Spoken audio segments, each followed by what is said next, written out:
So the last part of this lesson, Introduction to Microbiology, that deals with use of microorganisms for waste management in the environment. Okay, now in that other lesson, that is towards, the environment management, we have already seen and we have already discussed what are the various environmental issues that are going on in today's world, correct? And of course, needless to say, the major environmental problems are occurring because of human activities, correct? So there is an endless discussion on that, but you know that especially when it comes to the environment, the major thing that we are causing is pollution: air, water, soil pollution, correct? Besides that, we have lot of issues and problems related to waste. Okay, we have been discarding lots of types of waste products erratically. Okay, when you say waste, it's like agricultural waste, domestic waste, industrial waste, right? Biomedical waste, you can say electronic waste or e-waste, nuclear waste. All these types of waste are constantly plaguing the environment. So the environment around us is suffering a lot because of these careless activities by human beings. And over a period of many years from the past, if you see, the environment is full of chemicals, the environment is fully damaged. And of course, we need to find solutions for it. So there are various ways in which we are trying to protect our environment. Firstly, by reducing the sources of these waste and pollution. As far as the waste is concerned, we are trying to follow the 3 R's: reduce, reuse, recycle. Okay, as much as our understanding is going on, we are trying our best to protect the environment. But one aspect of that is also in the hands of microorganisms. So here in this part, we are going to see how microorganisms can come into the picture and we can use them for protecting the environment to a large extent. So let us take a look at some examples. Okay, see, when you talk about microorganisms in environmental conservation, the first thing that comes into picture is waste management. Okay, so when you say the word waste, every time, is it a waste for us? If you give it a thought, no. Like most of the time, what we assume as waste is not waste at all. Okay, it is something very precious. So many of the waste which are biodegradable, that can be very nicely converted into something called biogas. So this is a biogas plant. This is the actual one, how it looks. It can be a small one, it can be a large one depending upon your usage. But this is a diagrammatic representation. Many of the rural areas, they prepare their own biogas plant. They establish it and they use it. So what is the principle behind this? See, this is an underground tank, which is called as a digester tank. And as you can see, there is one inlet pipe and there is one outlet pipe. Okay, understand the diagram properly. So what is put in the digester tank is all the biodegradable waste, but not all. Most probably it is the agricultural waste and cattle dung, which is mixed with water. That is added in the tank. And microorganisms are always there in that cocktail. Okay, so those microorganisms will carry out. It is added to the tank from here. That's called influent. Okay, it goes into the tank. Digestion, in the sense, anaerobic fermentation or activity will take place. In that process, biogas will be produced. Biogas is mainly consisting of methane. So this dome-shaped outlet from here, which is written as the biogas outlet. So there are pipes and there are valves to check the flow of the gas. This is directly connected to kitchens, where this biogas can be directly used as a cooking gas. So the raw material is nothing but total waste, which is cattle dung and water mainly. So you keep getting the biogas plant like that, outlet like this. And it's a clean fuel. When you burn it, it does not produce smoke. It does not producing any smell. And we can use it in the kitchens instead of the natural gas, which is a fossil fuel.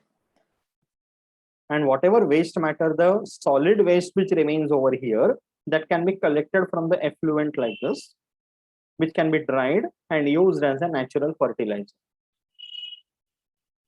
Okay, so biogas plant is one of the best ways where we are using the role of microorganisms for carrying out anaerobic digestion, so that you are able to get a clean cooking gas, a cooking fuel, and secondly, even solid fertilizer.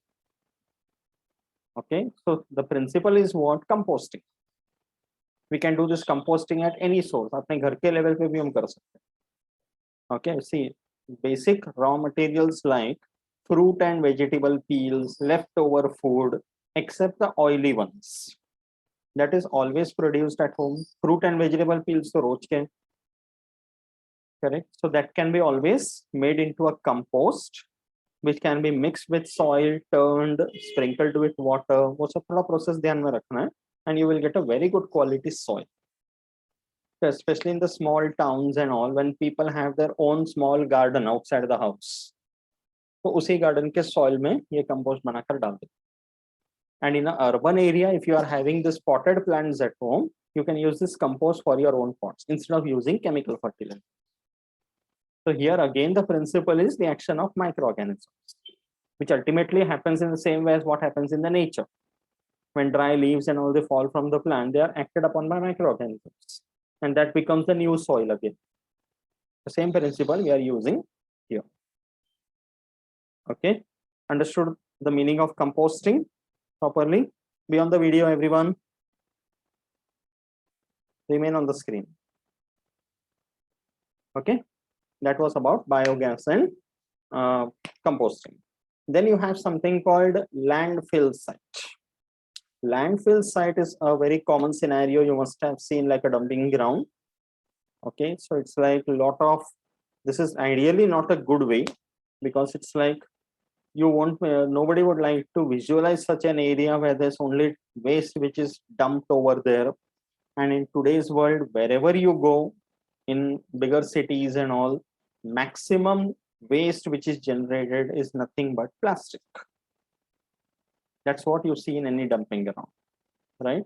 So here, in a modern landfill site, it is a scientifically created kind of a dumping ground, you can say, where a particular area is selected, as you can see. Okay, the garbage is dumped in a underground pit. Okay, and because of the action by microorganisms, there is methane gas which is released. So this is the outlet for the gas, which is collected and which is used as a fuel, or there is only one outlet to give it out.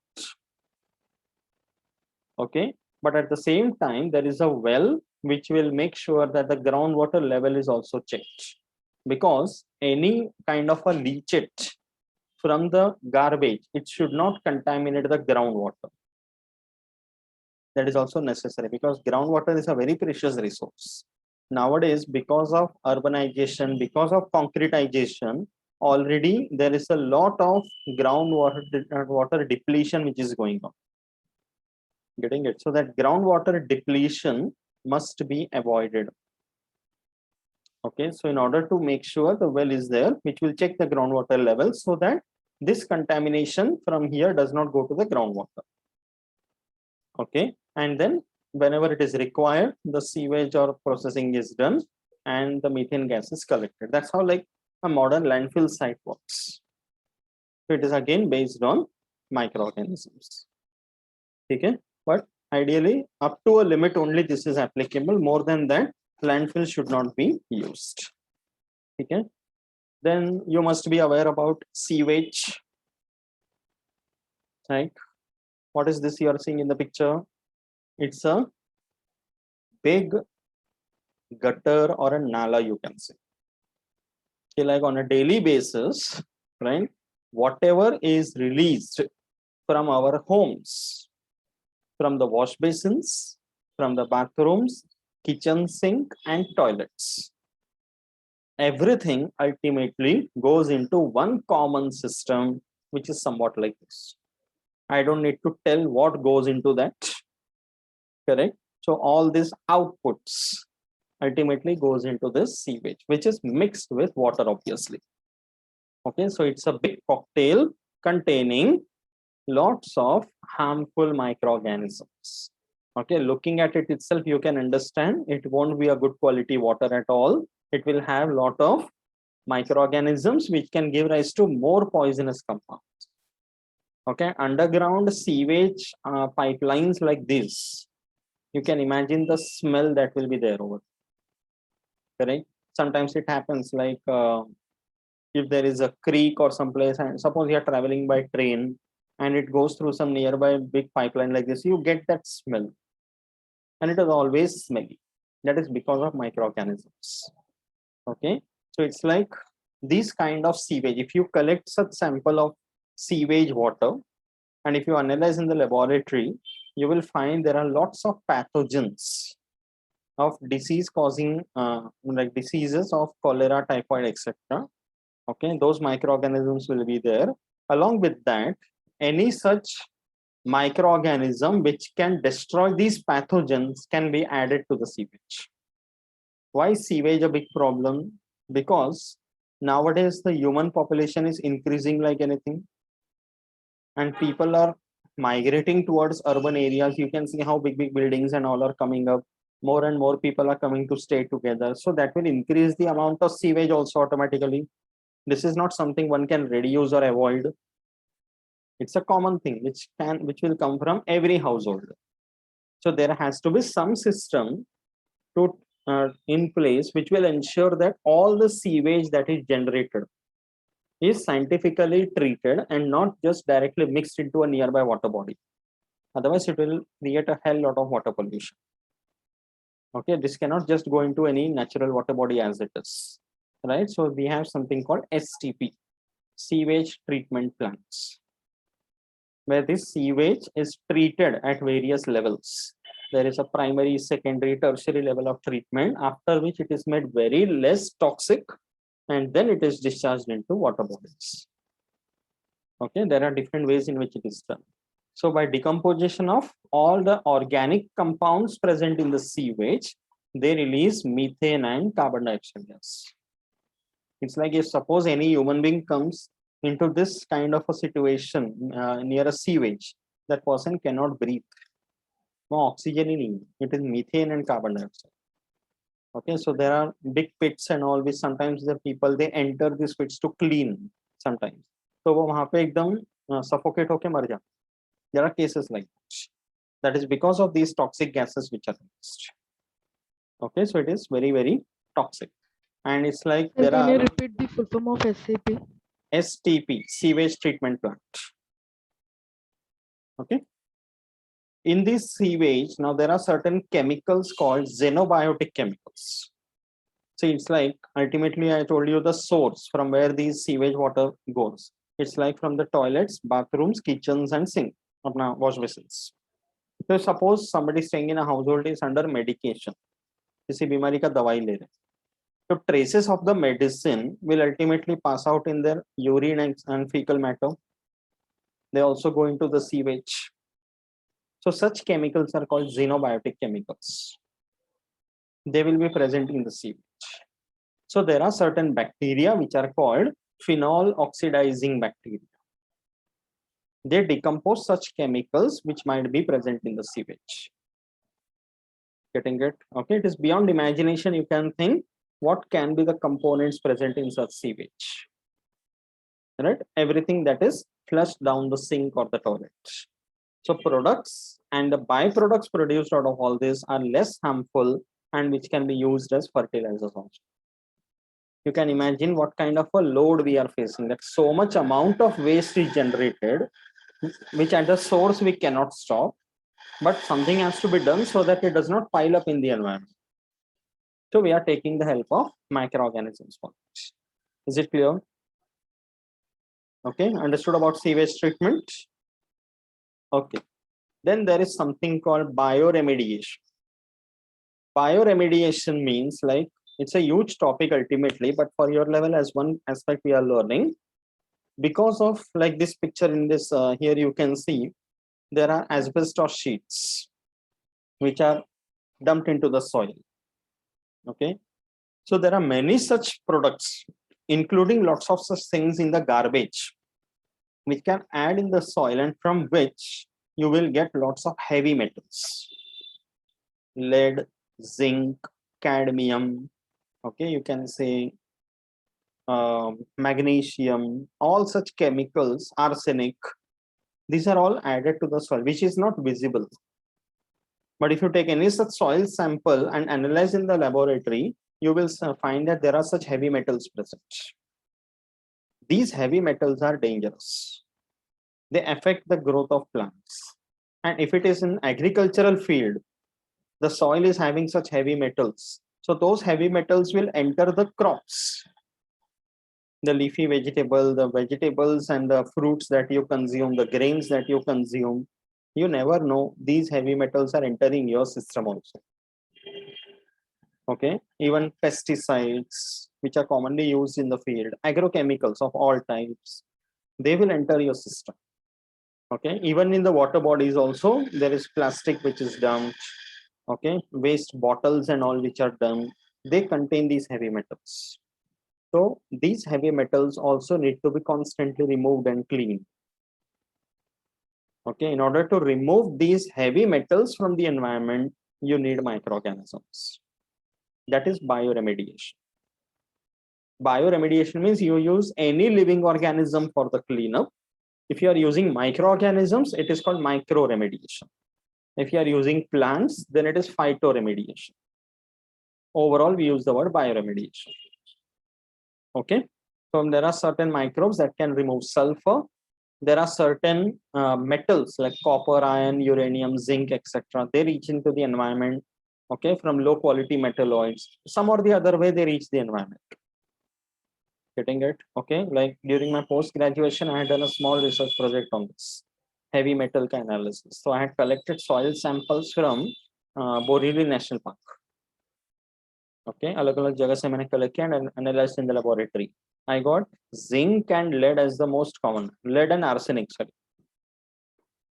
Okay, in the soil inside the forest. So you can imagine what will be there in the soil in the urban areas. Okay, so that is very dangerous. So these are converted into compounds before they leach. Leach means they come up on the surface. Usko leaching bolte hain. Okay, and there are bacteria like thiobacilli and sulfobacilli, which are able to remove the sulfur contents and bring it above on the soil. So for bioremediation, you can use the example of these two, thiobacilli, sulfobacilli. Getting it? Understood the meaning of bioremediation? Removal of heavy metals from the environment. Okay, if you are using microorganisms, we call it microremediation. Okay, same way, you must be aware about oil spills. Another very dangerous thing that can happen in the open seas and oceans. You know very well that when there are container ships, okay, or any such passenger ship also, if they are going, container ships especially, which are carrying big oil tankers from one place to another. So many times, because of various reasons, due to leakage or due to accidents or collision, the sea water is completely filled with oil. So just imagine, see this picture. It's a turtle. See what has happened to it. Right? What is the reason behind that? It's we human beings. And oil and water, they are immiscible. So imagine what these animals must be going through. They are in the water, in their natural habitat. Somebody has just put a lot of oil on it. Imagine how they will suffocate. Correct? They will suffocate like anything. How they will clean themselves up. So we can just imagine being in their place and thinking about it. Even when it comes to plants, aquatic plants, their leaves and all are covered with oil. So how will they carry out photosynthesis? They are choked. Many fishes that die. So oil spills can be extremely dangerous. And how will you remove that oil from the sea? It's such a big thing. So obviously the first thing is to avoid such kind of oil spills, but there are again microorganisms which can help. So oil spills contain lots of compounds which are made up of pyridines and other chemicals, hydrocarbons. So there are certain bacteria like Pseudomonas, and the other one you can say Alcanovorax borcumensis. Everybody pronounce this name. Follow. Alcanovorax borcumensis. Abhirami is very happy. Okay, so these bacteria can destroy pyridines and other chemicals.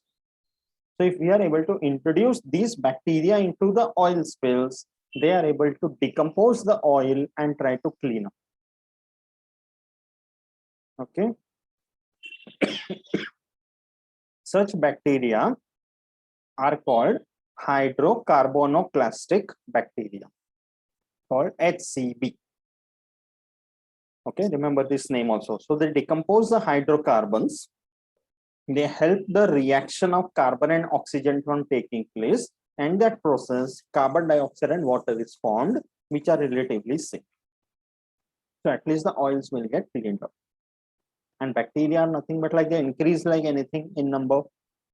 When you introduce a little amount of bacteria, they will feed on the oil, they will increase in number and clean up the environment. So to a large extent, these bacteria can help to clear the oil spills. Two examples you have to remember, Pseudomonas and Alcanovorax borcumensis. Okay. Next. Talking about solid waste management, another thing. Okay, solid waste is something which is dumped in the terrestrial condition in a solid form.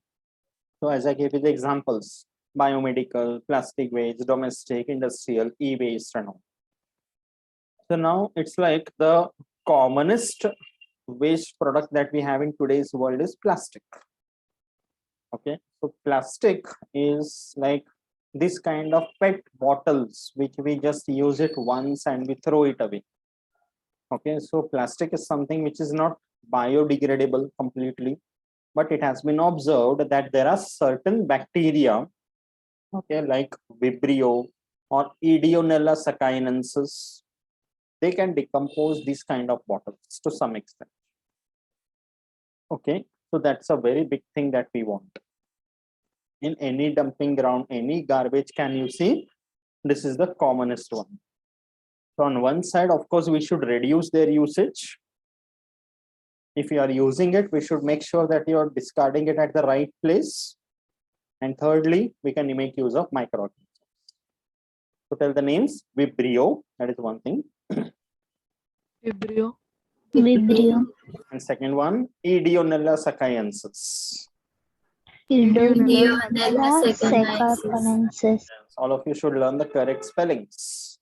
Getting it, make sure that you are not inventing new microorganisms, please. Okay? No being a scientist at this stage. Then the other thing, like rubber is also a solid waste. Like just examples, there is an endless list of examples as such, but these are the two common ones we can say. One is PET, the other one is rubber. Now rubber is a latex product which is obtained from the plants, but that raw material rubber that you get is ultimately processed in the industry. There is refining and vulcanization which takes place and you get a very hard quality rubber. That's why many vehicles on the road are running on rubber tires. That rubber I'm talking about. So they are not decomposable ones. So there are microorganisms, there are fungi like Actinomycetes, okay, Streptomyces, Nocardia, Actinoplanes.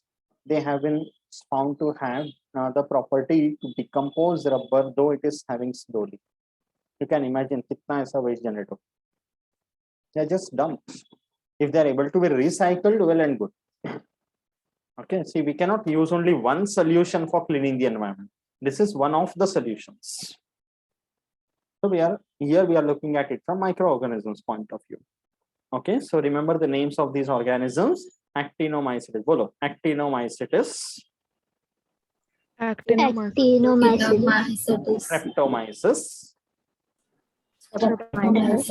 Nocardia, Cardia. actinoplanes. Actinoplanes. For decomposing rubbers. In the exam, the questions would be so and so microorganism for decomposing that. PET decomposition different one, rubber decomposition different one. These are just names you have to remember. We are not going into the meaning behind why this name is given and all.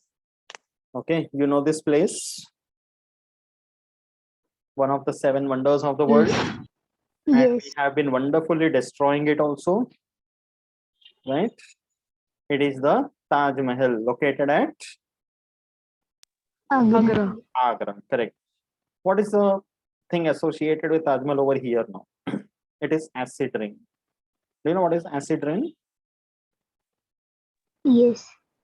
See, there are many factories, okay, which give out a lot of smoke from the chimneys. That smoke is a mixture of many polluting gases: carbon dioxide, nitrogen oxides, sulfur dioxide. So when they go into the air, they mix with the moisture in the air and they form very dilute acids. So when it rains, it is not the water which is falling, it is the acid which is falling. So carbonic acid, sulfuric acid, nitric acid, that is falling in the form of rain, which is acidic rain. And this acid rain sometimes in some places are so concentrated that you can get this kind of acidic pools also when it rains. And when it falls to some extent, you can see there are plants which are totally defoliated. Okay, plants के ऊपर के पत्ते झड़ गए acid rain के वजह से. So ultimately, it's an indirect effect of air pollution. And here the thing that is shown is Taj Mahal, which is made up of marble. Okay, what is the chemical formula for Taj Mahal?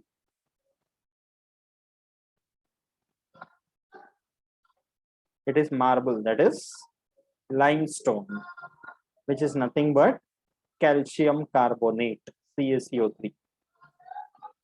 Got it? Calcium carbonate reacts with the sulfuric acid that falls along with the rainwater. So you get calcium sulfate, which is an insoluble yellowish salt. So its color ऐसा बदल जाता है. So if you observe the Taj Mahal very closely, you will see that there are yellowish colored deposits on the Taj Mahal marble walls. The Archaeological Survey of India is trying to restore it back because ये बहुत बड़ा treasure है, natural treasure अपने लिए, a heritage we can say. So it has to be conserved. So here we can also use of microorganisms like acidophyllum species, Acidobacillus ferreoxidans, which are able to control the soil pollution which is caused due to acid rain. Because when it rains, acid rain जब होता है, वो जब directly मिट्टी में भी अगर गिर जाएगा, तो soil also becomes acidic. Crops cannot grow better. So it affects in every way. So these two bacteria can reduce the acid content in the soil, which is caused due to acid rain. So tell the names: acidophilum, acidophilium. Acidophilium species. Okay, and the other one, Acidobacillus ferroxidans. Acidobacillus Bacillus peroxidans. Very good. Okay, ये नाम सब याद रखना है. I have not given anything extra. Whatever was given in the textbook, वही यहाँ पर दिया मैंने. So same ones you have to learn. Okay, that was about acid rain. Then you know very well there are many hazardous waste, especially nuclear waste, which are dumped into water bodies. So water soluble salts of uranium, okay, which are produced into the environment. So there are atomic energy plants, nuclear power plants, okay, which release this kind of waste. So there is a bacteria called geobacter, which can convert these uranium salts into insoluble salt, and they will prevent this insoluble salt from contaminating the groundwater sources. So for the waste generated from atomic energy plant and nuclear power plant, this bacteria can also be useful, geobacter. Is that clear? Okay, so respective examples you have to remember for this. So there are various industries where the waste produced will have this kind of uranium salts present in it. So geobacter can be used to clean up that. Okay, another example you have seen. Now talking about leguminous plants, biofertilizers. Okay, just a minute. Okay. So here in this part, what we have seen the various examples of microorganisms, how they can play a role in environment conservation and cleanup in various ways. Okay, that part we have completed for now. Okay, everybody has understood all the possible examples. Okay, the names of microorganisms. Okay, okay.